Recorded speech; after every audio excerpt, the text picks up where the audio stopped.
Well, somehow this little what-if scenario we started became a championship opportunity for the '07 Cavaliers, and don't ask me how because I honestly have no clue either.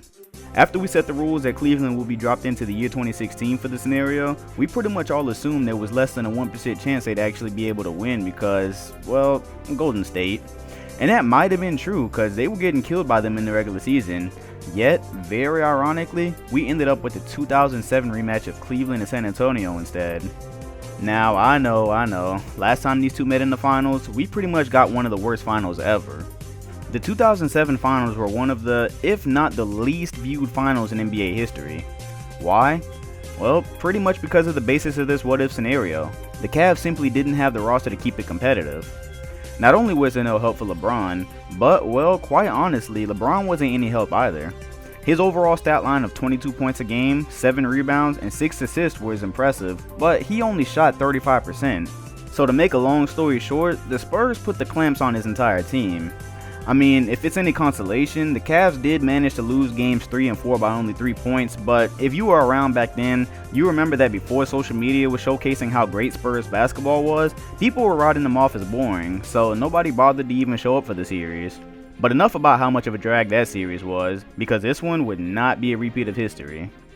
Since then, LeBron has revisited his rivalry with the Spurs, meeting them in the finals 2 more times, and although a majority of those 12 finals games played were blowouts, they still had good stories behind them. So much so that the rival has pretty much been dubbed LeBron vs Spurs, rather than whatever team he's on versus Spurs. Our scenario pits a young LeBron and prime Iverson against the 2016-2017 Spurs, giving LeBron the opportunity to come away with an even 2-2 split against San Antonio in their rivalry. But to be honest, Cleveland still shouldn't have any chance even with the addition of Iverson. Although the Cavs did manage to keep it competitive in their season series, splitting their 2 games, that has to be taken with a grain of salt considering that in '07, the Cavs won both of their matchups against the Spurs before proceeding to be swept by them in the finals. Plus, with recent events, I think there's a general understanding that the regular season does not dictate the playoff series. However, it would have been convenient for the Spurs to win at least one of their matchups against the Cavs in the season, because San Antonio's record was only 1 game worse than Cleveland's, meaning the Cavs did very narrowly get home court advantage for this series. But then you take a look down the roster and realize it wouldn't matter if this series were played in fucking Hawaii, advantage is still clearly Spurs. And so, the final step to our what-if scenario has arrived. These 2 teams fought tooth and nail for the chance to bring home the gold, against many odds. We know LeBron himself couldn't carry enough on his shoulders to take down San Antonio, but would Iverson taking a portion of that weight off his back be enough to do the trick, or would Kawhi Leonard be able to take LeBron out of the game, leaving too much for Iverson to carry? We find out now.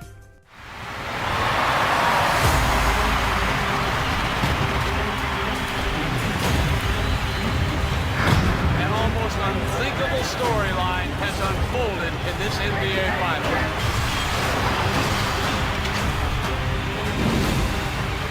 You are watching what greatness is all about. He's got the ball. Inbound pass to West. West from the backcourt, an 80-foot jumper. Good! I think we see Willis coming out. He is just showing so much heart and determination. What a play by Jared Allen. Get ready for basketball battle. It is the NBA championship. Larry Bird follows his own shot. Oh, unbelievable! And he got a middle. Hook shot at 12. Yeah! I don't believe it. I don't believe what I just saw down here. Oh, my goodness. A spectacular move by Michael Jordan. Three-pointer for third. What in the world is going on? The championship number 6. Drive, hang, fire. Wraparound pass to O'Neal. Look out again. Shaquille O'Neal with a right-hand jam. The Lakers repeat back-to-back titles. Oregon for 3.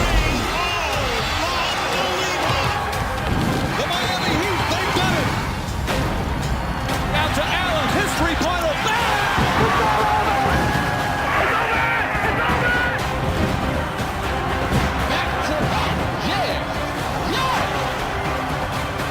Don't ever underestimate the heart of a champion.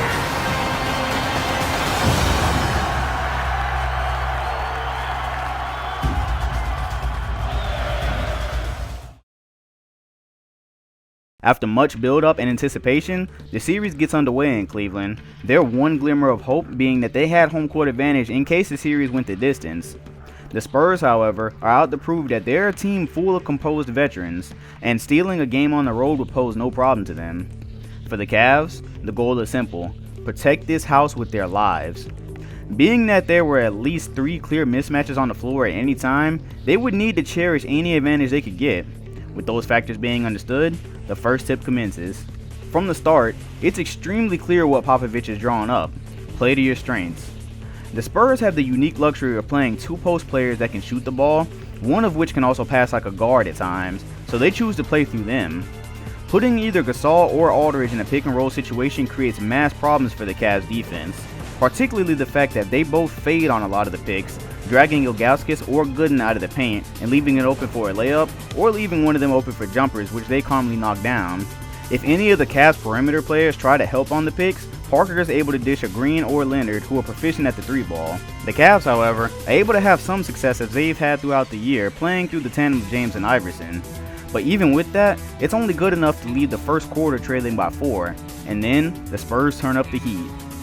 They adjust, realizing that the Cavs are starting off desperate to lean on James and Iverson to carry them to this championship, and as a result, they unleash a full-scale defensive assault on both of them each time they touch the ball. The theory here is to make someone else hurt you, because if James and Iverson get hot, there's no telling when they'd ever come down. They trapped in the corners, anticipated the next pass, and led by the defensive Doberman Kawhi Leonard, the Spurs are able to totally disrupt what Cleveland is doing, especially since none of their role players are prepared to step up on this huge stage. Cleveland never manages to recover, and Game 1 is over by halftime, as going into the locker room, the score is 60-46, advantage Spurs. That's not necessarily a mountain to climb, but it is when the difference in talent is as large as the one that exists between the two teams. The Spurs ride that momentum all the way, as the tandem is never able to find a rhythm, and we all know how depending on the likes of Larry Hughes or Daniel Gibson would turn out. Just about everyone on Cleveland has a horrid shooting night, and yes, Kawhi Leonard had a huge part in influencing LeBron's 42% shooting. Without a reliable jump shot, Kawhi is able to force LeBron into situations he's not comfortable in and control where he goes on the floor. The Cavs are obliterated, 109-84, as the Spurs swiftly steal home court advantage, confirming to most what everyone already assumed. The Cavs were just a regular season team with no plan on how 2 guys could be the Western contender. But Game 2 shows the total opposite. It had long been said that LeBron James has never had the killer instinct of Kobe and Jordan. That although he had all the talent in the world, there seemed to be games where something had to provoke him to be the killer we all knew he could be. Playing with Iverson, a guy who isn't afraid to attack at all costs, helps LeBron deal with that. Iverson inspires him to play freely and to just live with what happens, pushing the idea that he's got to come out and attack whoever's in front of him, because truth be told, not even the best defender could handle a young LeBron James around the paint. The Spurs aren't ready to deal with the aggressiveness the two begin the game with. As soon as they get the ball, a screen comes to force a big man on Iverson or James, and making quick decisions allows them to choose what the Spurs defense does. They aren't organized, as Cleveland jumps out to a quick 27-12 lead. The Spurs are never able to recover, as the Cavs nearly win every quarter by double digits, and they are blown out as the series shifts back to San Antonio Tide. Both James and Iverson boast do-it-all stat lines, and their emphasis on aggressiveness makes them impossible to plan for. That style is what they try to duplicate for the rest of the series. Pushing forward to Game 3, both teams have great things going for them. For the Cavs, they totally ran San Antonio out of the building in the previous game, as LeBron played with the type of killer instinct he realized he needed for the rest of the series. And for the Spurs, they now had the golden chance to win both home games and take a commanding 3-1 lead in these finals. However, that wasn't going to be an easy task. Regardless of the defensive plan they were implementing against James and Iverson, they both figured out pretty quickly they had the ability to dictate what the defense did if they continued to feed off each other's aggressiveness, and as a result, Game 3 never got out of hand. Going into halftime, the Cavs are able to hold a very narrow 47-43 lead, as Kawhi Leonard struggles, shooting 0 of 8 with only 2 points due to free throws. At this point, James is having his way with that matchup, as he realizes even though Kawhi is a top-notch defender, he can't handle LeBron taking the ball to him every play. Cleveland knows they're largely outmatched down low, so they force the Spurs to beat them from the perimeter. Leonard, who was one of the league's top 3-point shooters for the year, struggles to hit the looks the Cavs are giving him, as he's 0 of 4 from 3, allowing Cleveland to put even more emphasis on helping down low. They figure they can live with Kawhi hitting threes if he does, but they just can't live with Gasol and Aldridge digging into their interior defense all game.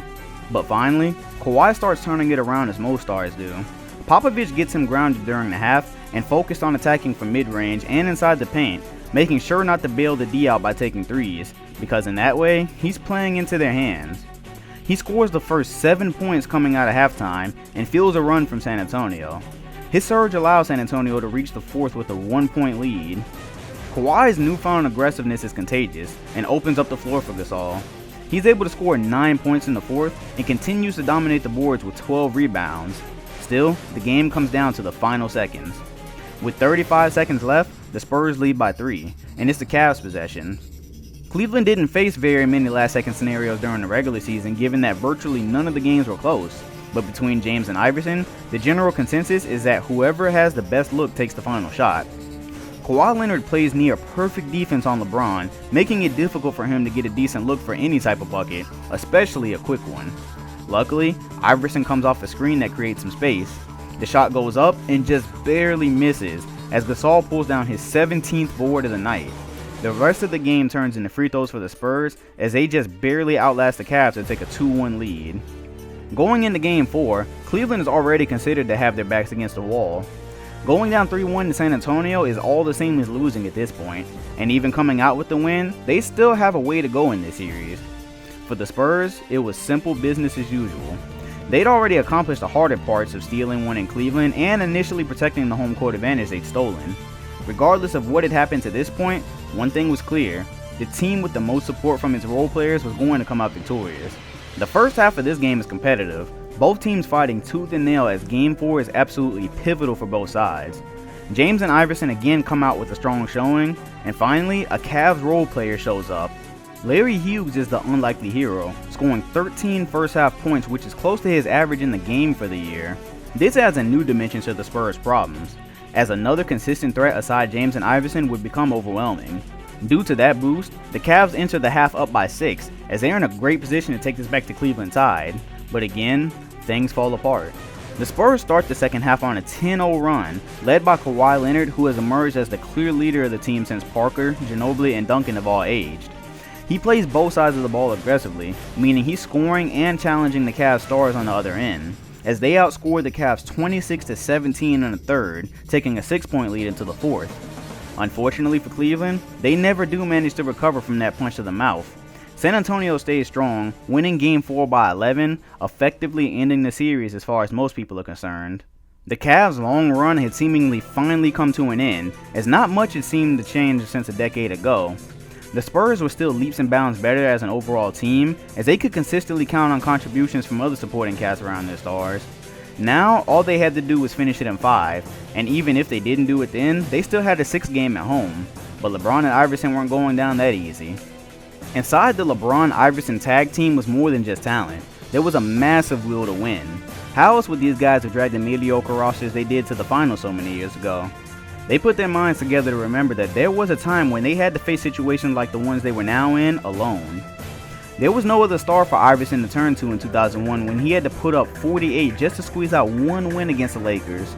LeBron had nobody to look to in Detroit when his team needed a miracle to pull through in Game 5 of the conference finals.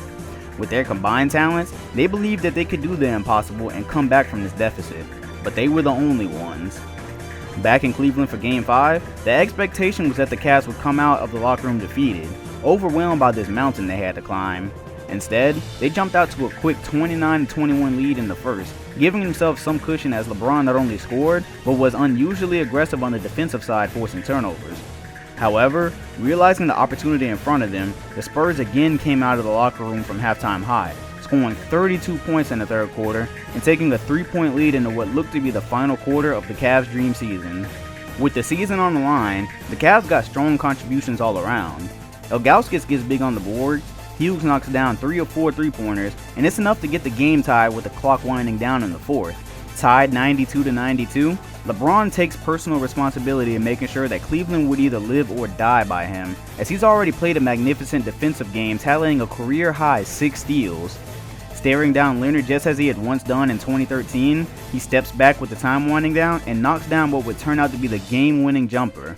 With San Antonio failing to convert an inbound alley on the next possession, the Cavs just barely hang on by a thread to get back to San Antonio down 2-3.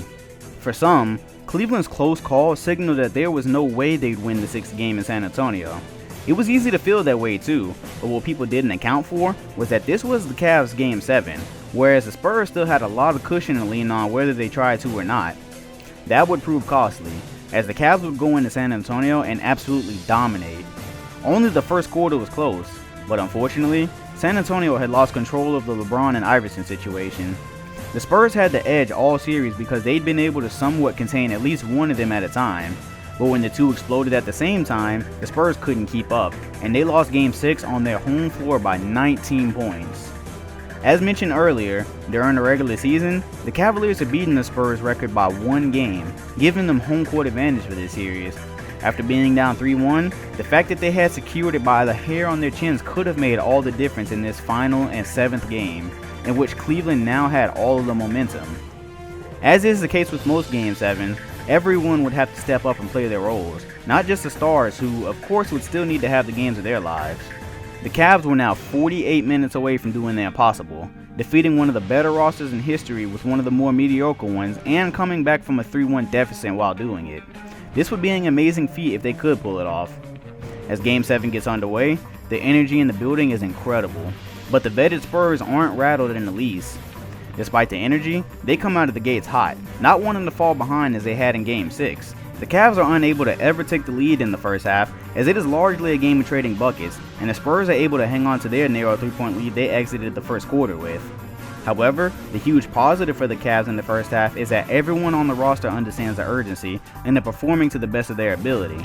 AI and LeBron are having top-notch all-around games. Ilgauskas and Verja are rebounding big, and even Larry Hughes is getting in on the playmaking along with scoring. At this rate, the Spurs just need to withstand the storm, and count on the fact that not everybody could keep this up on the Cleveland roster. With 24 minutes left in that season, the Cavs realize that they just need to push through to the end, as they're now only down by 3. Game 7 on their home floor with everyone contributing, it was made. Cleveland comes out at halftime firing, as they're finally able to create just a little bit of space while taking the lead. A big reason this is possible, Allen Iverson is having the game of his life dishing the ball out with 12 total assists by just the third quarter. It's opened everybody's game up because nobody on defense knows what his next move is, and in that way, he's controlling them rather than just letting it fly and playing into the hands of the defense. Their third quarter run is just enough to give them a 3-point lead, their first lead of the entire game, and the impossible now seems possible. With only a minute and 30 left in the fourth quarter, Cleveland fans are on the edge of their seats as the Cavs lead by merely 1 point. Kawhi Leonard finds a little bit of space for a jump shot to take the lead, but LeBron's contest is just enough to bother it, and it's no good. This is the moment that would make or break Cleveland's season, and there's only one player they trust to take this type of shot for the city. Iverson tries to pull the defense in much like he had been doing the entire night, then kicks the ball out to LeBron, who's being given some space. LeBron hesitates for just a split second, as he's not an amazing 3-point shooter, but he jab steps and lets one fly anyways. The shot goes up, and from that moment, although the game isn't over, everyone knows it's the beginning of the end for San Antonio. The Spurs push the ball up, now on their last leg, on the verge of giving up a 3-1 lead in the NBA Finals to an inferior roster. And then, Iverson takes out that last leg, tallying his 3rd steal of the night, and immediately gives the ball to LeBron. Kawhi is guarding closely now, just having given up a clutch 3, but it is to no avail, because this moment belongs to LeBron. A chance to do the impossible one more time and bring another one home to Cleveland, and with all the confidence in the world, he rises up and puts a nail in the coffin. And so, the 07 Cavs complete their dream season, doing the impossible by defeating the San Antonio Spurs in the NBA Finals after being down 3-1. Both Iverson and LeBron have the games of their lives, Iverson tying his career high when it mattered the most with 16 assists. LeBron comes up just shy of a triple-double, but the clutch threes he knocked down in the crunch time more than made up for it. Verja and Ilgauskas both pulled down 15 and 11 rebounds, one of the reasons they were able to keep within striking distance of the Spurs the whole night. And with all of that, Cleveland is a city of champions for the 2nd year straight, and LeBron receives his 4th Finals MVP, averaging 26 points, 6.7 rebounds, and 6 assists a game. Not to mention he shot an unlikely 48% from the 3-point line. And so, our experiment somehow turned out to be a success. When I picked the 07 Cavs for this scenario, I did so because I'd been playing with the 07 LeBron for quite some time, and just realized how much he could do in this game. There's literally not one facet of the game this version of LeBron doesn't affect, and that caused me to wonder what would have been if LeBron had a superstar with him in his younger days. Now, we've seen LeBron play with multiple stars since then, and the result, yeah, he's been to the finals 6 straight years, and he's won half of them. However, the teams he's on now usually have more than just stars. They're pretty much complete rosters, and way more complete than the one he had in 2007, and that's what piqued my curiosity about this specific roster with another star. So according to 2K, if you gave the 07 Cavs Allen Iverson today, they'd win 7 more games and make the NBA Finals and win the NBA Championship against the Spurs, defying all odds. Is this how it would have actually worked out? Well, we did just watch LeBron and Kyrie do the impossible by coming back 3-1 against the 73-win Warriors, and that's a feat in and of itself. We'll never truly know what AI and LeBron could have done, but it's always fun just to ask, what if?